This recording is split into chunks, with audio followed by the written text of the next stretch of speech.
to Madame After Midnight. It's a podcast where we talk about life and its many pursuits of sustainable happiness. I'm your host, Madame Donut. And I'm your co-host, Brad Starks. A word of warning, we might make you hungry. Or horny. Or both. But the kids are sleeping, so we won't tell. Who wrote that? Welcome, I love that. Everybody. Yeah, well, we're just being real, okay? That's really what this podcast is about. Among other fun things, of course, that, somehow we just end up talking about after we have a couple of drinks. Brad, we missed you last week. Patty really missed you because we wanted to show off our costumes, so... Yeah, these costumes. Tell me that you guys had unicorn horns or something. Horns. Yeah, I really missed it. And our like fairy style, like nutcracker outfits that were matching, and that was we got to have a guest who danced out from behind the curtain. So I think that's going to be a new tradition. Maybe at least after tonight's. We have to warn our guests next time that we put them through that, Maybe that can be a new thing. It could be dance-off. I think so, too. And she stayed for karaoke, so it was also a karaoke off. Is that a thing? So she was a lot of fun. But yeah, definitely, we wanted to do it again with Patty because she wants you to wear a unicorn horn as well. Just saying. Nice. But tonight, I'm really excited about our guest. She's somebody that I've actually, I don't know if I can say officially worked with, but we've gone on a trip. We've gone on a trip to the Bay Area together among a couple other chefs. We did this show on ABC7 in the Bay Area where it was basically a Maui foodie. I think it was called Maui Foodie Call, and they were featuring Maui chefs. And it was really cool because at first I was like, what am I doing here? I make donuts and I have this small little, hole in the wall donut shop in Wailuku because, well, you have to consider the fact that I was sitting next to a House chef and the Westin executive chef, so I was feeling a little, out of place until imposter syndrome. Yeah, I mean that's actually one of the things that Patty and I were talking about last week. So it's a real thing, right? So until we got to San Francisco and we were doing the media meetings, and I felt you have these chefs were talking about their projects and the restaurants and the hotels, and we're talking like $1 million programs, and I'm like, I wasn't sure what to say when we were doing the media interviews until.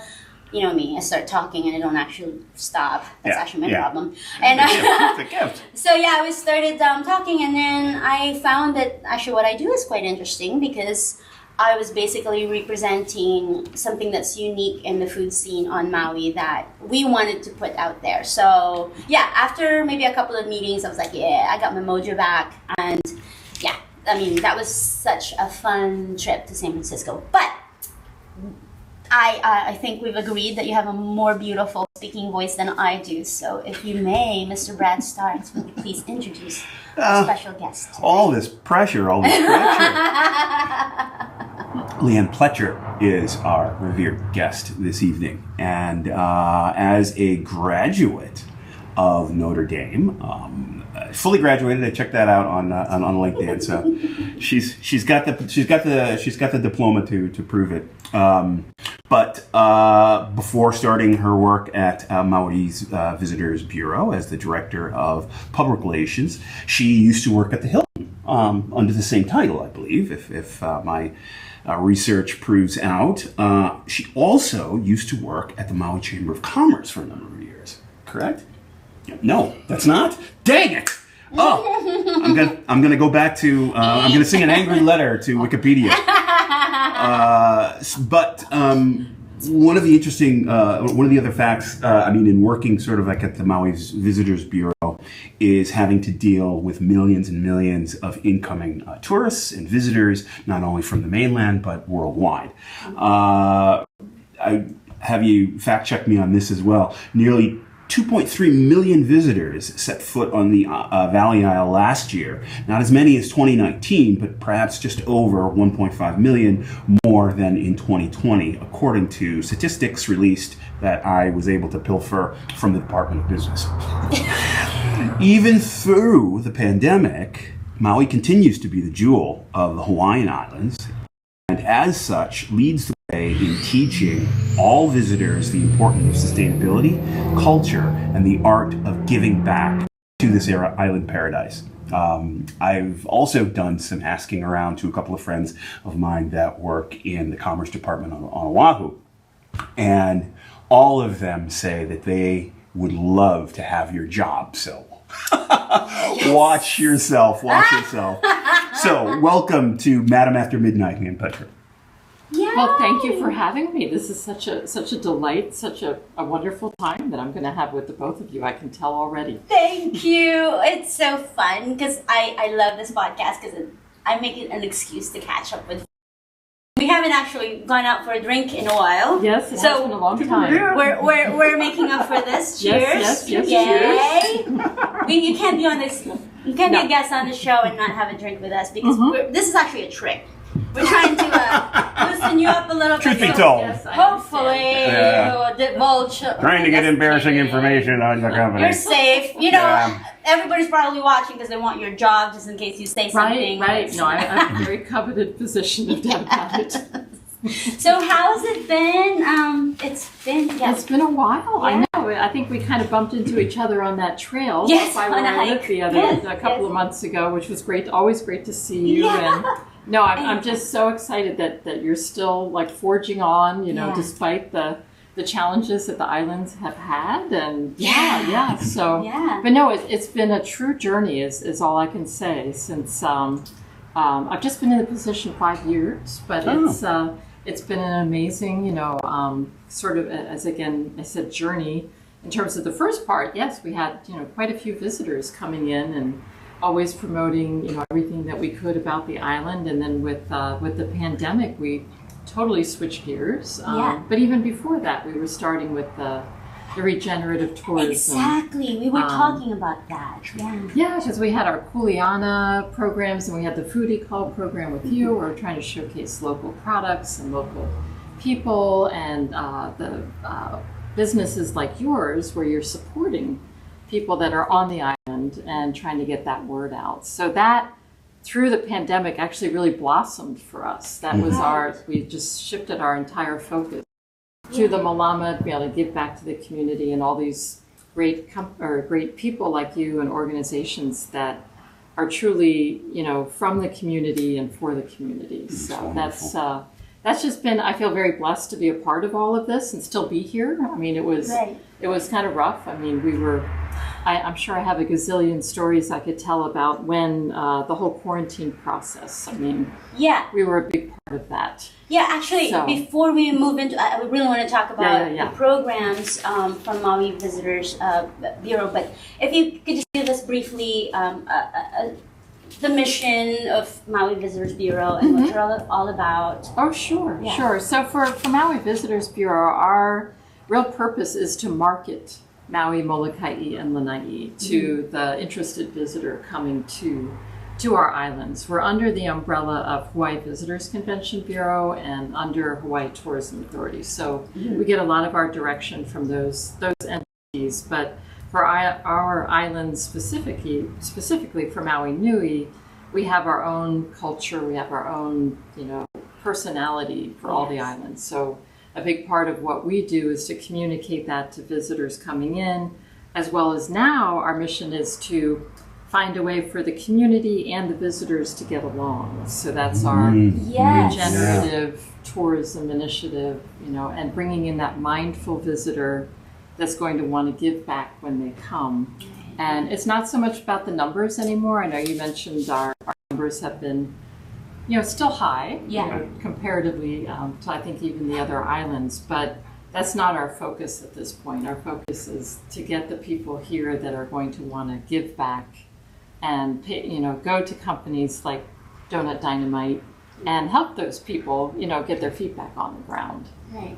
But before the pandemic, like you said, you were already shifting your focus to responsible tourism. You had some educational programs that you're putting together so that basically, people just, I mean, like something as simple as like, please don't touch the turtles, or, and that's been an issue, well, forever, really. But so you're, from that blossomed to even, I don't know how to say, even more responsible. Yes. But yeah, the focus is definitely. No, you're right. We'd love to say that we sort of forged the trail with. We had a number of what we called Kuleana videos, and one of them was about Hawaiian culture. The other one we called astute renting, and it had to do with just being careful when you did rent like a VRBO or an Airbnb to make sure it was legal.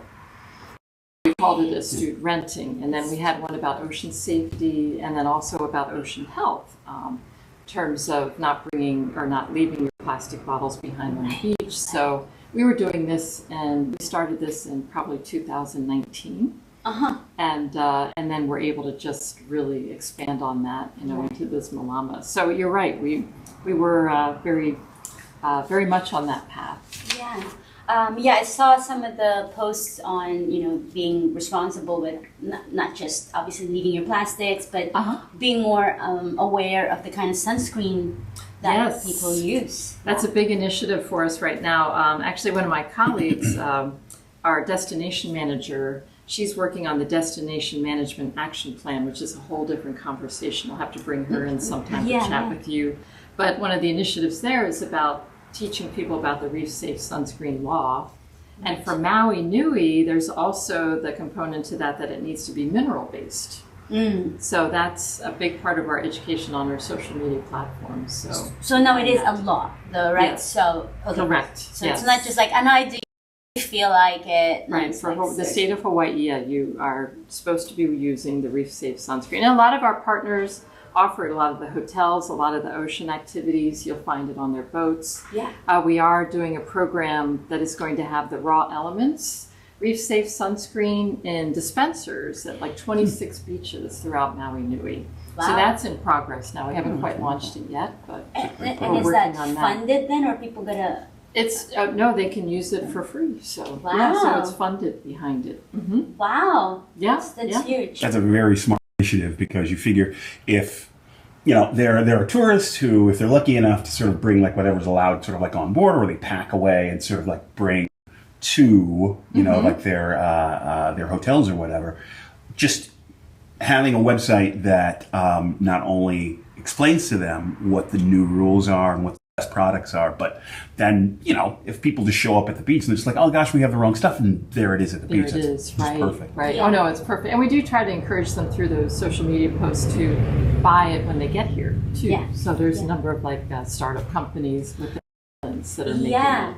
Actually, where I currently live, the lady that used to live in my current apartment, she started Raw Love Sunscreen. Oh, very good. And I met her when I was still selling donuts at the swap meet, and she started there, and she was also selling them at Whole Foods. And at the time, it was definitely something that people are trying to promote, but I don't think it was a law yet when she started. No, I think it. Forgive me for not knowing the exact year. I want to say it was just this year that fairly it went recent into law. Yeah. Yeah, I think that's I'll have to fact huge. check myself. It's a big deal. Yeah, It's a big deal. yeah, it really is. Because outside of the law, it used to annoy me when people just do the spray thing, Right. and of the sunscreen, and you're hanging out there and you're like inhaling that, it was just for my own. I was just displeased by the smell of Yes. it. I just have to admit it was something shallow like that. But how it's we are surrounded by water, and how important it is to be taking care of. And that. even starts at like when people go to the waterfall locations. You need it. Water flows into the ocean. Absolutely. Oh, that's so cool. I sort of kind of knew it was a law, but I didn't know it was throughout Hawaii.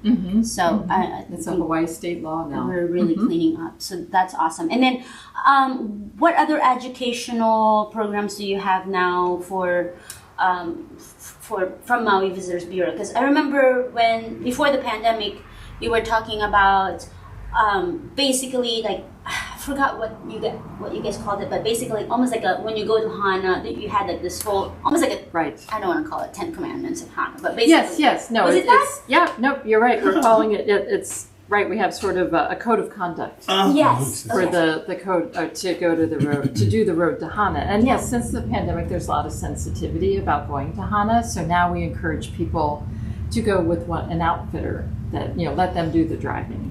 To take you up there. But if you are going to go, there is a Road to Hana Code of Conduct website that we direct people to that kind of gives all the things about not parking on the side of the road or in the middle of the road to take photos and be aware of the private property signs and just be respectful. Just to be respectful. Yeah, I mean that's really the bottom line. It's just to be respectful of the people that live here and also those that use that road to get to their jobs. Right. So yeah, right now we're again trying to get people to, if they're, Hana's a beautiful place, and maybe even fly there with mokulele.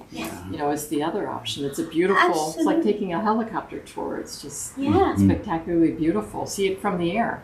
Yeah, I have a friend done who that now flies to. I mean, she lives here in Wailuku, and she's like, I've never done it. She said she flew to Hana, and she's like, well, I love to drive, but seriously, if you have a limited amount of time, it's perfect. Oh, it is. Yeah. I love the drive, but whenever I drove, I want to stay there overnight and maybe camp out or stay with friends.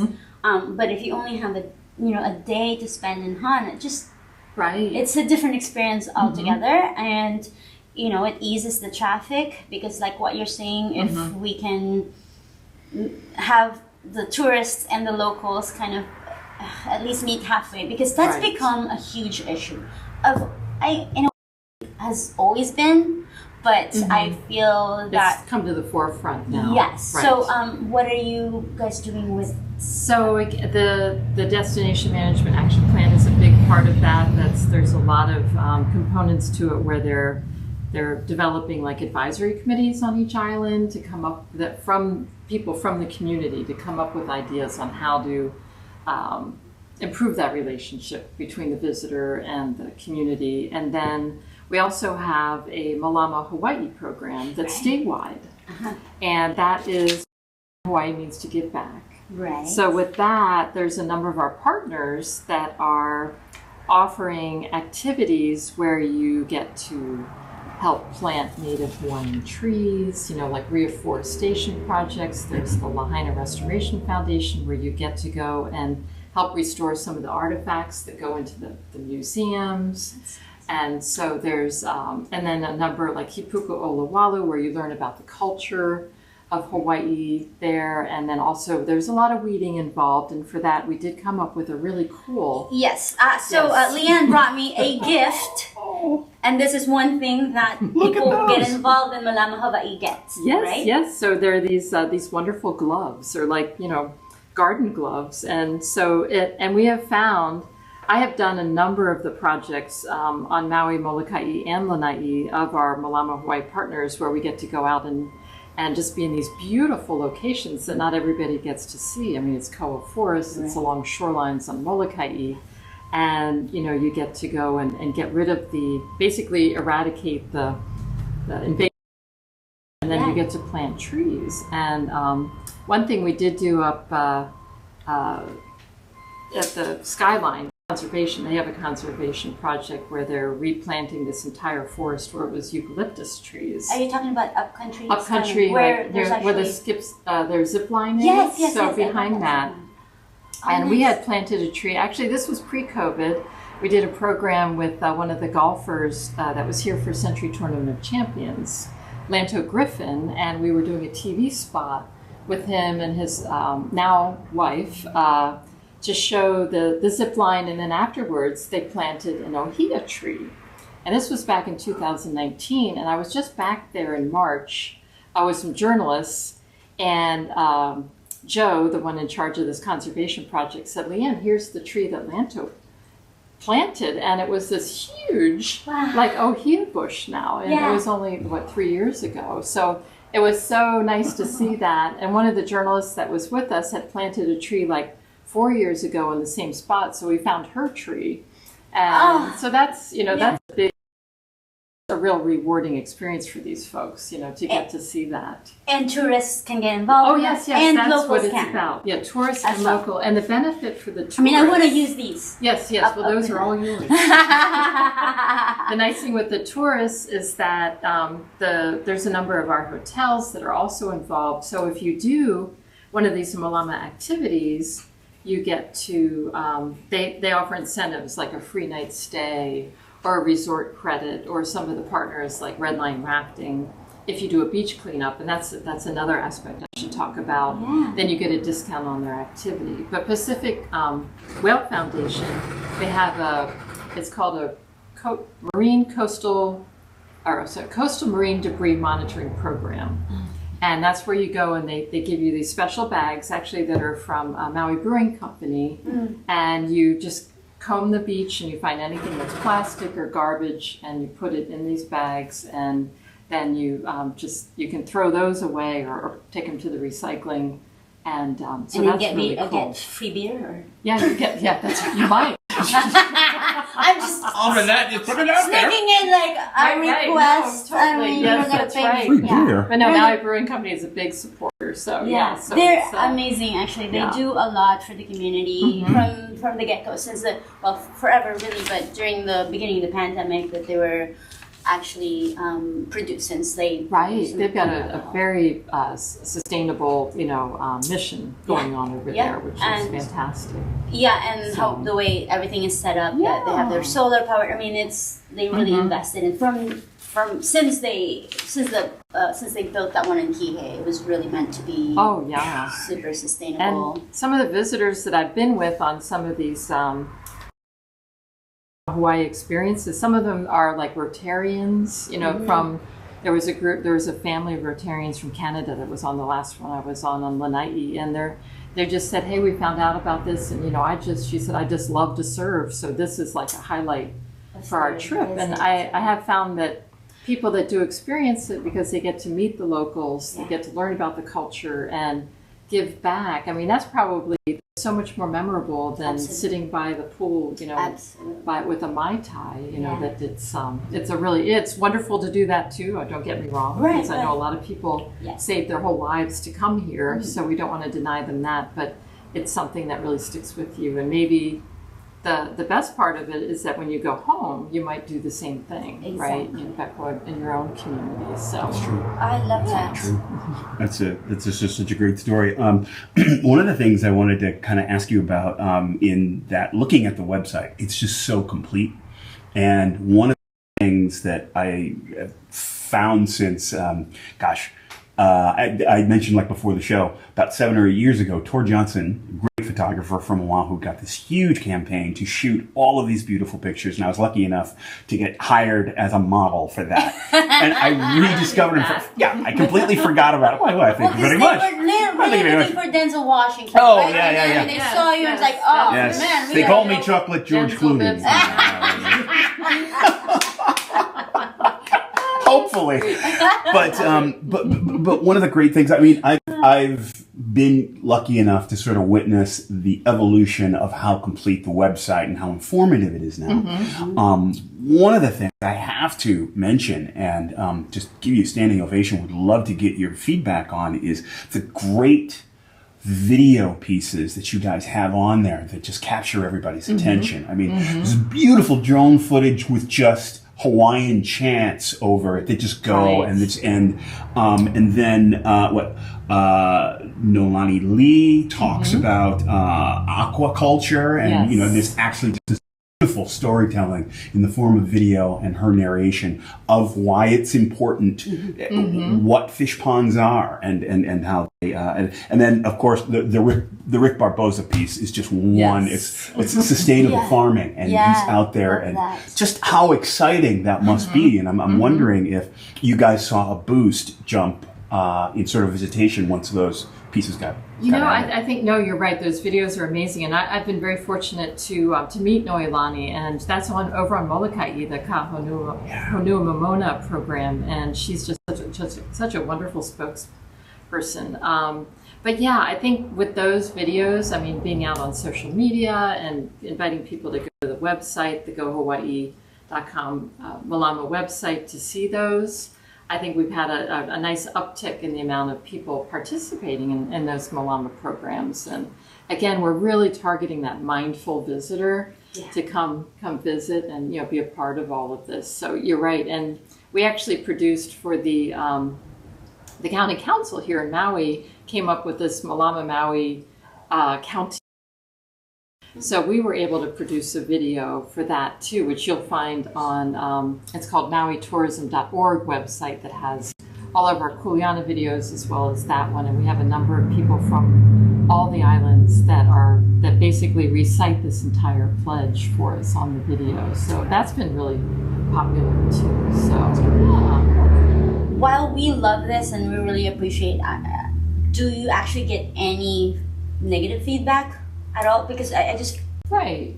Oh no, I understand. I think the challenge, as I mentioned before, that we're just trying to communicate to people that feel that they've again saved their entire lives to come to Hawaii or Maui or Molokai or Lanai, and they want to just be able to sit back and relax and not have to do this. So that's probably our biggest hurdle. Is finding that traveler that wants to give back, or convincing these folks that, hey, just try it. It's not these activities are complimentary. It's not going to cost you anything.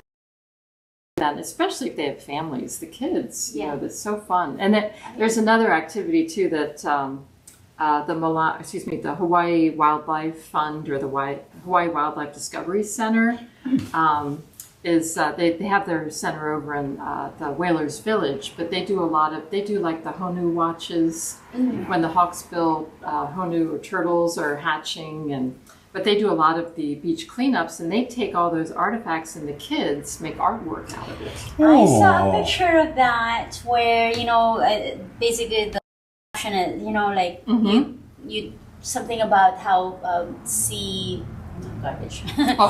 Wait, so I know you see the beauty in these things that are left behind. Exactly, and basically they made art with it, and basically, so if you go to that Hawaii Wildlife Discovery Center, they have just these incredible displays of what kids have done as well as adults. That they've just sort of repurposed this.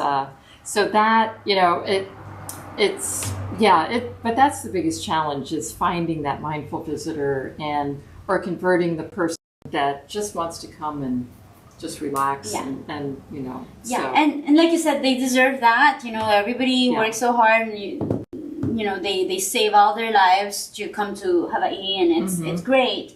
But how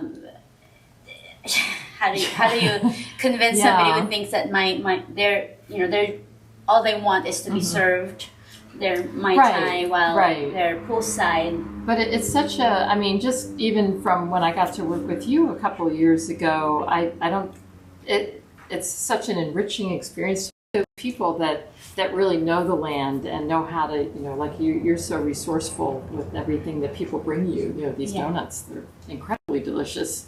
And I know you didn't pay me to say that. But anyway. I don't make donuts on Mondays. So she didn't get a donut today. I did not, but I got one of your wonderful other creations. I did make few shares for snacks. Since I was, feeding her drinks, I felt like I should give her some thank snacks. You for that. Just to balance it out. But I just wish I could get through to people that that's what just really makes such a memory. And it's meeting people like yourself and getting to just really connect with the community, and those are the really special memories you're made out of. I think so too. Well, speaking of, since we worked together that was a little over 2 years ago, one of the excerpts or paragraphs that I was looking at on the website about promoting businesses here on Maui, one of the things that I remember seeing, and it felt good to see it, is that, you're talking about Maui is a great destination, and we have all these name brands, more champagne for this Something in your glass there? I'm done. Drink up! Oh, no. I'm just kidding. Drink up, you don't feel anything after that. Chug. Don't make me laugh. This is Yeah. we get our guests in trouble. Well, this is like the naughty podcast, so we want to that's why we feed them drinks. trick. No, but seriously, I loved reading that because I feel that so many people come here again with that same idea of, I'm going to go there, go on vacation. But if they're going to the same places or destinations or chains even that they go to when they're, I almost feel like, well, what's the point? That's my thinking, obviously. So, and there's nothing wrong with, going to a brand that you already know and trust. But I love how on the website it said something about and highlighted the local businesses here that stand strong next to these brand names. And how do you, because obviously you guys sent me alongside these two amazing chefs in San Francisco, but how do you figure out who to recommend, or is that even a thing? Does anybody do research on businesses or local businesses? Sure. No, we definitely, a big part of our focus, especially when we bring journalists to the island, we want to feature those local businesses that are using the local resources. And a lot of these businesses are it seems like we found, especially like the farmers, and are tied to the resorts as it is too. So there's to support them in that regard. Right. And the other thing too with, it seemed like a lot of people sort of, or a lot of the chefs from the big resorts during the pandemic kind of repurposed themselves and did food trucks or catering businesses. So, a big part of our messaging now is to direct people to the mom and pop shops. And especially like on Lanai, with Lanai City, we want to get them shopping in Lanai City itself. And here on Maui, places like yourself and the farmers markets are a big part of our push right now, because you're right, the people are going to find those resorts already, that they may have an awards program with, and a lot of those, the way we're working with that is those partners, resort partners, are participating in the Malama Hawaii program by offering the incentives. So that's how we're kind of tying them into it at the same time, showing them some attention. But I know in everything that we're trying to promote now, it's more about the local businesses. The small towns is another big part of our push now, to get them to go to Wailuku or Paia,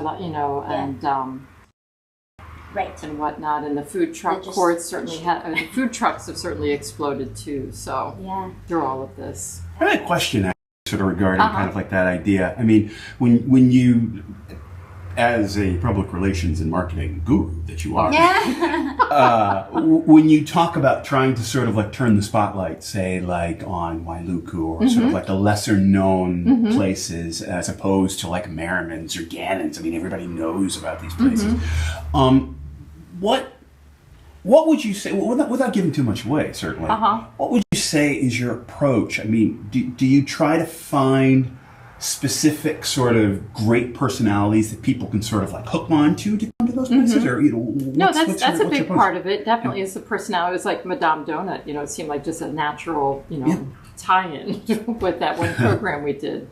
Oh, for sure. So yeah, it's the personalities. It's the, trying to think of, well, what came to my mind was before the pandemic, we had the Friday Town parties. That's right. So that was, we were just starting to, Maui Visitors Bureau was a big part of helping to promote those. And those were all about, these businesses that were setting up in the small towns and getting people to shop in those places. So yeah, I think that the personality has a lot to do with the product, the quality, and their resourcefulness of how they're using other local, farmers or products throughout, just kind of the whole tie-in. And what else I could answer that for you. So that's all. that's coming to my mind. I think you completely answered my question, because I think one of the great things sort of about any nation place, whether it's Maui or Oahu, like whatever, people not only come obviously for the incredible sort of like service and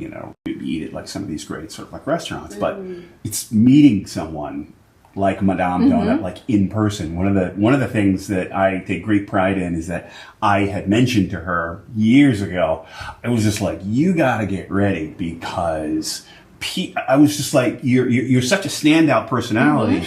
People are not just here to buy the donuts. No, they're here to sort magnetic. of experience. Yeah, you're magnetic. And I was just like, there are more and more people that can come. She was just like, oh, you're crazy. Get out of here. Take your donut. There's bacon on that. Go home. But it's so true that people come back to Hawaii, not only for the experience, but for the interaction that they have with people.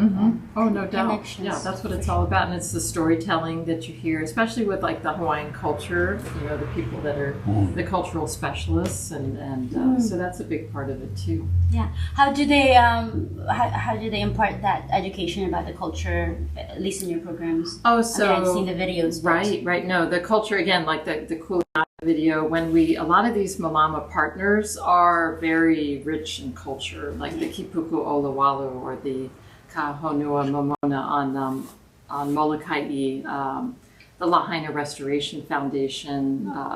So there's that really strong cultural component behind what they do, and so that the people that are leading those types of activities will always seem to incorporate a cultural component on that. Well, I want to go back to Malama Hawaii. Yes. Because I can't, well, I didn't share this with you, but I kind of got into this glove thing. Like, I actually have several sets of gloves just for fun. It's not functional necessarily. This is probably the most functional gloves I'll ever own. Ish, because the ones that I have are very lacy Madonna-ish, and I learned how to do archery basically during the pandemic because I started hunting. Wonderful. Thank you. But during practice I would sometimes wear a Madonna pair of gloves, just because So I just knew. Anyways, these aren't as well. These are only going to get fashionable or more fashionable when I got dirt in it. So let's talk about Malama Hawaii, because I think that's a really amazing program to bring people here. Because we're talking about when the pandemic happened, we all kind of hooeyed together, a bunch of locals, and started supporting each other more and talked about sustainability a lot more than we ever have. And so I think it's amazing to bring in tourists, and we have a lot of tourists who keep coming back. So like what you were just talking about, you plant a tree and maybe you can come back the next year or a couple of and years you see it again, and right? you see it again. Yeah, that these will probably stay with you for a while. So.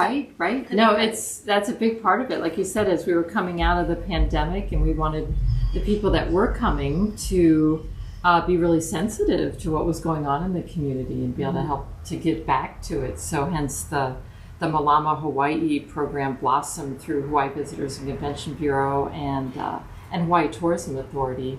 And we, again, Maui Visitors Bureau, we were kind of at the forefront of it with our Kuleana programs, our videos that we had started. And then we just were able to recruit, and our destination manager continues to recruit more partners to be a part of this. But as we're promoting, as you probably saw through our social media pages, we basically talk about these Malama Hawaii partners. There's even one up in Kula. It's a sewing hui where you get to go up and you sew quilts for kapuna, or they were doing masks for a while. Yeah. So there's really kind of something for everyone on that, from the weeding to the sewing, and it's just keep trying to bring in different partners that are part of that. So who are some of your standout partners right now? That's I would say the Kipuku Olawalu is a big one over there in Lahaina, and then Red Line Rafting does a great job. The Pacific Whale Foundation is probably the biggest one. Sure. That one is popular because it's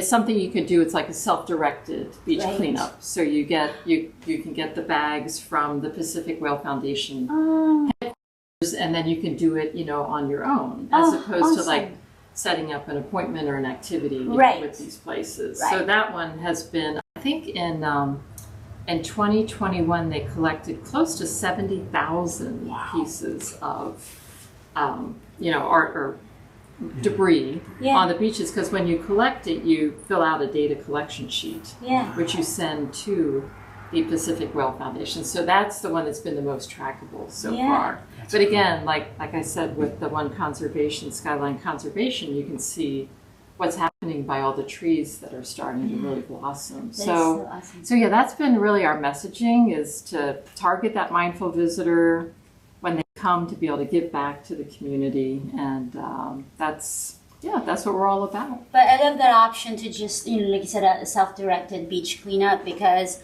it's good for introverts. Yes, right? You know what I mean? Because there's a lot of these beach cleanup, they make it like a social gathering, if you will, and it's great. But for some people, with your family, right? Yeah, and so we can do it ourselves here locally Right. as well. It doesn't just have to be tourists doing this. So me and my friends can go grab a bag, right, from Pacific Whale Foundation. And Is that a thing that we can do just automatically, or do we have to make an appointment? Red Line Rafting does it as well? Red Line Rafting has Red their Line. own beach cleanup too. So when you go on their excursion, which they do, it's an inflatable that goes out to Molokini on snorkeling. It's fantastic activity, but they have the option. They have these bags in the back of a pickup truck that's there at the Kihei launch pad, launching So area. it's accessible. So But another one that just popped in my mind when we were talking about the road to Hana, or is it K&I?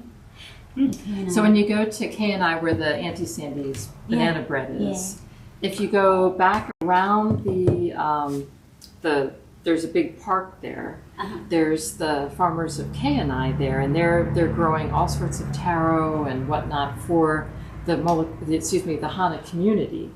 And the farmers there were getting a lot of visitors that were coming around to check it out because it's easy to drive around. And now they're part of the Malama program, because you can go in and help, or clear out the weeds from the taro fields. And he said he had a number of visitors that were showing up that wanted to help even before the Malama program started. So he was very happy to have the extra help. Yeah. So that's another one that is very well. There are, like, say, woofer programs for all sorts of farms here. Are there short-term programs that's similar to that then? Since if they're that's the only one I'm farms? familiar with, but I'm sure that hopefully as we build the program out, there'll be more like that. Yeah, that sounds. I mean, I know a lot of farmers who, sometimes would post something like, "Hey, we need volunteers today," and that could be another program that could be, integrated with that. I just think a lot of people are interested in some kind of local farming. Oh, sure. Well, and there's a whole niche of eco travelers who the whole idea of going to a different place is to immerse yourself into the culture and volunteer time, as much as you can, like while you're there. So, I mean, I'm sure that's got to be a huge growing niche now. Yeah. Of people just sort of like coming out of the pandemic, right. They want to do that. And I know during the pandemic, when people were coming here just to quarantine, they were staying on farms in exchange for working the farm. Yeah. Now, so I know you're doing educational programs for tourists, but is there a program for locals? Because that's the thing is, there's the whole big problem is. Sorry, I'm Brad. You got caught. I was like, keep it clean. Yes, Is there a program for a? I was trying to say it correctly, but also no, we're just talking about one of the big issues, and this is everywhere probably in the country, is like everyone's so what's that word? Just we can't unite in some way, right? Sure. So it's a huge problem to get tourists and locals kind of getting along. But I also feel that it goes both ways, right? And if we want to keep the aloha, we have the most positive way possible, because we do want tourists back. I say this all the time where, I don't want Maui. I mean, it's not on me. However, we were so reliant on tourism for many years that it almost switched to complete hatred for some people. Like, it doesn't have to be. Like what you're saying, some people want to come here and just relax. There's got to be some kind of way for us all to unify and educate each other as well, because not all tourists are going to be bad, of course not. So is there anything at all that kind of... Sure. So that's the Hawaii Tourism Authority had put together this destination management action plan, and it's a 3-year plan, and that's exactly what it's addressing, is to improve that relationship between the community and the tourists. So the community is also correct. So what our okay. destination manager and Megan, she just started last August, and so she's basically in charge of seeing that program through. So each of the islands has their own like series of actionable items, and that's forming advisory groups and community groups from each of the islands to give their input on how we can make that how we can improve that relationship. Yeah. And one thing that we just did with Lanai, with their advisory board, they really want to promote Lanai City to visitors coming in. So this 2 weekends ago, we did a Malama Lanai Restoration Day, and we went over with Sail Trilogy. There's a group of almost 40 through that we promoted on social media and press releases and whatnot. And we had visitors and community and Malama A'ina on that. Went there for the day, and on the way over it was a cultural component that we learned. Got there, Pulama Lanai took us up into a koa forest. We weeded for about 2 hours, and then in this beautiful forest that has a lot of invasive, species in it. So that was just fantastic. And after that, went into the city, had lunch, and shopped. And then some people went to the beach, and others, we went back on Sail Trilogy, and others went on Expeditions Ferry. So that was a result of one of the of this destination management action plan, was coming up with these kinds of events. And then the Reef Safe Sunscreen dispenser program, that's another result of this plan. So it's still in its early stages. It's not quite a year into it, but that's what's happening on that front. So it's being addressed. It's a slow but sure process. Right. Yeah. Can't change the world overnight. No, not at all. That takes some time. We're trying. We're doing our best. Yeah. I'm very impatient, but I'll wait a little bit. 3 years. Okay, you got 2 more years. I'm kidding. I wanted to ask you earlier, you mentioned that you talk or deal mostly with journalists more than the tourists themselves. But I wanted to know, in your experience, just dealing with tourism, I guess, whether it be journalists, but I'm sure indirectly with the tourists, if there's anything that you feel or you experience that, I don't know, that changed your life, or at least the way you see what you do and the meaning of what you do, which I think is very important. Oh, sure.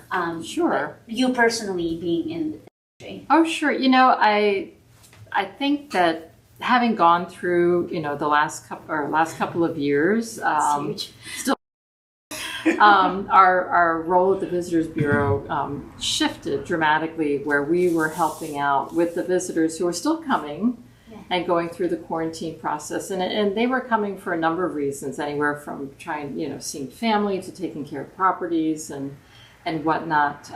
So I was at we were at the ground level. I was at the airport every day for, I think, 8 months. Yeah, I remember like you that. So, but with the limited visitors that were coming in, I have to say it just really was very touching to talk with them, because they were all just so appreciative of what we were doing to try to keep our community safe, with the community. With the quarantine. Right. And I think that's really had an impact on me, that there were the visitors out there that were just truly like, hey, we're just trying, we have to be here because, they had someone that was ill in the family, or the case may be. I mean, certainly there were the ones that were using points and miles and didn't, just needed to get out of their little studio apartment in New York and see some sunshine. Yeah. So I can totally appreciate it. But I think I was just really touched by some of the stories we heard from people that were coming, and there were some funny ones too. I want to hear about the funny ones. Yeah. So I think one of the funniest ones is I was also, a lot of the private jets were coming in, and I was talking to one family who came in from Dallas, I think, and so when we called, we had to make sure they were all staying in quarantine, so we had to make sure we heard everyone's voice on the phone, and I think it was, one of the, I think it was the wife or something that answered, and she said she had everyone on the phone. She goes, "Oh yeah, we just got McDonald's delivered, and we were so excited because we haven't had McDonald's in forever. So it's like, okay, you know, Because I mean, yeah, Taro burger for you. exactly. And then there was one gentleman who actually lives in a neighborhood right next to me in Wailuku, and it was a brand new neighborhood, and so it wasn't like his street wasn't on like the Google Maps yet. And he said, you know, do you think you can help me, because I've had pizza like for 5 nights in a row now because no one else can find my address. So yeah, so it was like, it was kind of, you know, very storytelling things like that. Yeah. So yeah. So that, I mean, to me, that's my most previous, you know, probably visitor experience. But then again, like the visitors that I've been with on these Malama experiences that have been like, no, I'm here to, you know, this is what it's all about. I want to give back. Has been really rewarding too. Yeah, absolutely. Well, speaking of COVID, we'll almost always go back there. Obviously, a lot of the restrictions are gone. I mean, anything else that tourists need to know about? You know, at this point, right, I believe that, you know, with the airlines, it's certainly up to their, you know, discretion. I think there are some, maybe in our smaller communities like Lanai and Molokai, I would be a little more sensitive and make sure you have a mask in case you go into a business that asks you to do that. But no, other than that, I think we're just still trying to just be careful and practice the social distancing. But there aren't, to my knowledge, there aren't any specific restrictions in place at this point. Yeah, just to be careful, right? Yeah, it's kind of at this point personal management of you know, and again trying to make everybody be at peace with the next person. It's because that's created a lot of agitation among obviously locals and everyone. But right, just be sensitive. Be smart. And I think that's kind of like probably where the challenge comes in for what it is that you do along with your team, is trying to make mainlanders and people who've never been here before sort of sensitive, not only to you know, stay on the path. You know, there's invasive species that if you step on and they die, they're gone. We can't get those back. But then too, like I remember the staunch warnings where they weren't letting anyone over on Molokai. Just because it's completely removed, and you know, I mean, that's a challenge to try to, you know, you know, to try to explain to somebody, you know, who's got their own private jet, why can't I go wherever I want? I mean, I'll pay whatever it takes, and it's just like, no, man, it's not about that. So I'm sure you must kind of like deal. Sure, get like direct phone calls. Why can't I go over there? No, you know, it's thankfully no. I haven't had to field those questions, but yeah, no, we just ask them to be sensitive and understand that, just to be respectful. That's wonderful. I think too, people, once they come here, once they visit here for at least like a week and a half, and they experience the respect for Kapuna and older citizens, and it's just like, hey, don't point at me when you say Kapuna. Right. No, that was a unicorn sort of thing. Yeah, you missed that. But one of the things, there was a video crew that was just here, and we went up to Haleakala to sort of like shoot the sunset, and there were people who had come in from, I think, Denver or something like that. And they were just asking a lot of questions. And they were just like, wow, you know, we've never been somewhere where there's such deference given to older citizens. And I was just like, yeah. Kind of the island sort of like thing is all about. Would you say? I agree. No, that's one thing that when I first moved to Hawaii in 2001, that was one thing I learned too. I thought, you know, that's wonderful. Yeah, because you do. There's so much knowledge and, you know, history, and, you know, that you can tap into that the Kapuna have, and now that I kind of consider myself a Kapuna at this point. But no, it's nice to have that. I agree. It's a real special quality. It is, and yeah, that respect for the elders, because I mean, outside of tourism or whatever it is that we're talking about, we went through generations of, you know, youthfulness has become more important than being wise, because in the old day, and then that's one of the things I love about Hawaii, is because we kept that Right. part of the culture where you have that respect for the elders, and you know that they know more. Like we go to them for the knowledge that they've acquired through the years, and then in a more typical commercial, I don't know, scenario, the youth is kind of like what we go for, you know, or that's if you're advertising, you want to advertise to the youth. If what's regarded as important is maintaining your youth, and I love that Hawaii has kept that. Like it's that respect. Just for open the elders. door for them to be able to tell stories, Yeah. right? You know, and that's what it's all about. Yeah, it's amazing. But did I ask everything that I should ask today? Because I want another pour, and I feel like. Oh yeah, I'll give you another Oh, pour. thank you. I'll give you another pour. Yeah. Any other message from the Maui visitors that we should?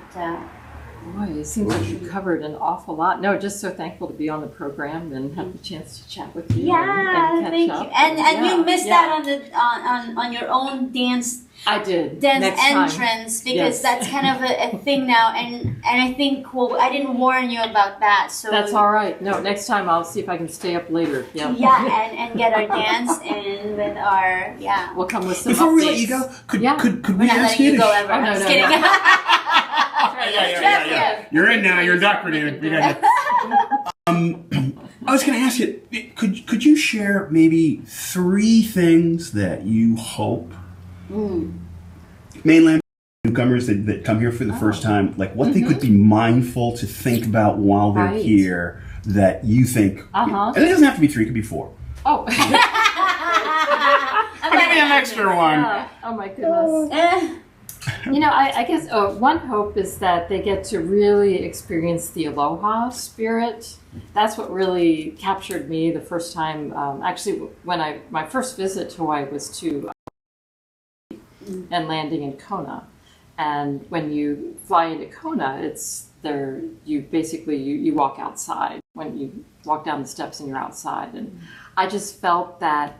You know, I felt like, oh man, this really is home. And it just was something that just came over me. So I really hope that people can really sense that aloha spirit and take it back with them too. And another thing too, it's just to experience the local people.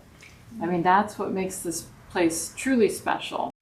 And also, it's so diverse here. In fact, my husband and I were just talking about it yesterday. He says, "Do you ever feel like you live on an island?" I said, "No." You know, when you see the ocean, the mountains, you know, the beautiful landscaping, you know, between the fields that are, you know, now growing. It's so diverse in terms of all of that. And I've come to embrace the mountains now. I mean, I used to be a real beach person. I still am, but I mean, I'd rather go hiking in the mountains now. So to me, I just hope they can appreciate the diversity of the landscape and everything that there is. So, yeah. So that's and I have to say also just the amazing food here. Yeah, That's for sure. Yeah, no, That's for just sure. the taste here. I would have never imagined when I came here that the food would be so great, right? I There's mean, many talented chefs. yeah, so many actually. talented chefs, Yeah. and So just many. the freshness of everything. Right. I think that's. I know people say that kids, you know, that grow up in cities, they think that tomatoes come from the grocery store shelf. So Yeah. so that Pineapples that's grow right into cans. Right, don't they? right. The Yeah. pineapples grow, And in they're the cut in cans. those wrinkles already. Yeah. I just hope that people get to see just some of the amazing views. You know, everything from Iao Valley to Hali'i pineapple field to just the top of Haleakala for even during the day. You know, to go hiking there. It's just So spectacular, and the sunrises and sunsets are. Every time I equally get asked wonderful. about Haleakala, I said, well, you can go for the sunrises for sure, but you can't go there on a bad time of the day. You can Right. enjoy it midday, and sunsets are amazing. Like you said, don't limit yourself to the beaches, because Right. I think Maui has so much. Like you said, first of all, Kula and Wailuku, completely two different places. Or Kihei. That's one thing about living on a valley isle, is that you literally have multiple climates depending on where you go. And get such different personalities in different neighborhoods. Like Wailuku has its own personality. Right. Which I love, yeah. Yeah, I love Wailuku. Yeah. I mean, Yeah. I'll say it over and over because not just because I live here and have my business here, but I Mm-hmm. love how I feel I'm rooted more in the community because I'm in Wailuku. Mm-hmm. Not that you can't be when you're elsewhere. Right. But no, it's great. But yeah, there's a heart in Wailuku that, of course, how can I say it? But yeah, it's so rooted to the heart of Maui, I think, and I love that it's being promoted more versus just stay in resorts because a lot of people do that, So yeah, so I think too, and I think unless we sort of like mention this, people who come here, there's something about being pampered. You work your whole life, you take a chunk of your life savings to come here to stay at a very, very posh place. That's great. But I think what maybe is not something that's known from folk that come from the outside in is that the money that you spend at a huge resort doesn't necessarily stay here it goes to a huge corporation. Get out, go to smaller places, just like what you guys are championing. Go to sort of like all these places, interact with the locals, spend money, eat locally. Then you just, that economy is spurring growth in the local And a component market. though with the resort though is you are supporting the employees that work there. Correct. So Correct. that's kind of the trickle down on that. Correct. Yes, Yeah. exactly. And I totally see what you're saying too. Yeah. But Correct. yeah. But I think that's the thing. We don't have to be so divisive, and we can all work together. You can stay at the resort. We are not saying that you're a bad tourist for staying at a resort. No. But yeah, just get out and see the local community, And see the local towns. It would make a much more interesting vacation when they actually see humans outside of resorts.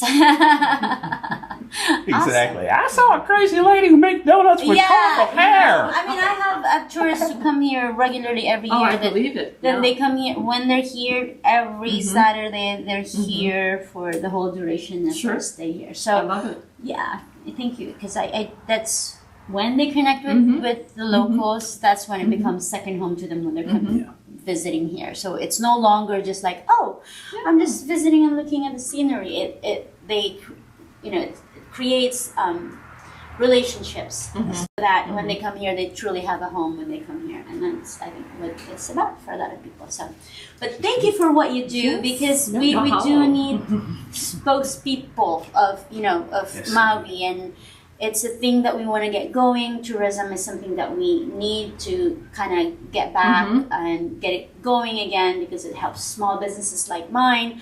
The majority of my clientele is actually locals. However, you're talking about the trickle-down effect, right? So I'm not one of those people who are like, I only serve locals, because the locals that I serve usually works, they work for the resorts. And again, we just all work together and make it more just an enjoyable experience to commingle somehow, with everybody. So thank you. Oh, thank you very much for having me. Such a pleasure. And then after hours, we will feed her more drinks when the boss does not know. Just kidding. We're trapping her to the drinking thing. I'm not trying to make every guest here an alcoholic. No. That's really not the point. But, but you're welcome. Thank you, everybody, for sticking with us till the end of the show this evening. Looking forward to seeing you again next week. Tonight is actually a pre-recorded podcast, but I will be back next week with Brad Starks. And I'm excited about our next guest, but we'll talk about it next week. So we'll be back next week at 9:01 p.m. Hawaii Standard Time on YouTube, Twitch, and Facebook. And don't forget, Monday after midnight, I come back live for my little karaoke session while I drink my nightcap. Again, thank you very much. We'll see you next week. Aloha! Aloha.